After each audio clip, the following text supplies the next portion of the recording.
В резултат на дългите дъждовни дни, закъснялата жатва, хектолитъра на стоковата продукция съответно автоматически падна.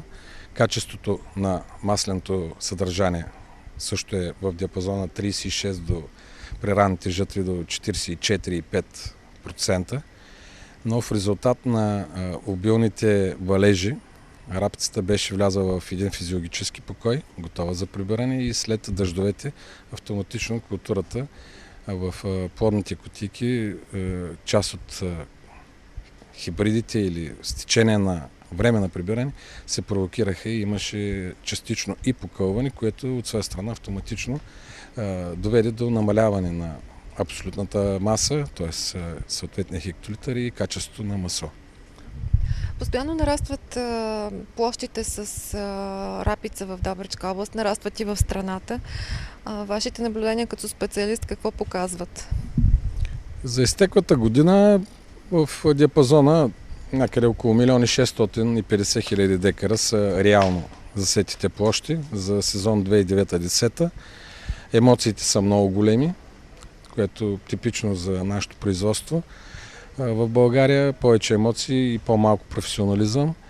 И тенденцията е много фермери да отидат, да потвърдят своето доверие към тая култура и съответно и да увеличат с риск да нарушат доста правила в агрономията, да увеличат своите площи. Сега не мога да кажа дали ще бъдат 20 до 30%, но идеята е, че те са мотивирани да произвеждат, но с един апел към всички онези, които гледат рапицата, да бъдат много повече агрономи, повече професионално да гледат на този бизнес, за да успеят тази култура наистина да я гледат качествено и да бъде винаги доходна, т.е. спазвайки правилата. Първото нещо е сидооборота, което трябва да го имаме. Казахте, че земеделските производители са мотивирани да отглеждат рапица. Мотива идва от цената на зърното. Всеки може да каже какво беше времето вчера и не даваме прогнози какво ще се случи, но това, което днес реално е на пазара, по време на зимните срещи с производителите, всички фермери щяха да бъдат доволни. Това бяха тяхните апели. Ако има цена за рапица на тон 500 лева, те ще бъдат доволни, което в един момент, следствие на световните катаклизми, се оказа, че рапицата, т.е. маслодайните култури са много търсени и логично, и цената много нервно растеше на пазара.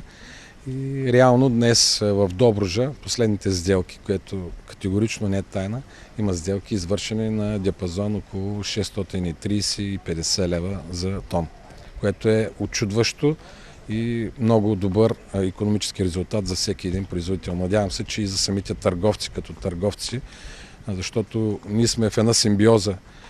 Ние даваме съвети, те са производители, някой трябва да реализира тяхната продукция и всеки един във всяко едно от звената трябва да има достатъчно аргументи, за да прави това.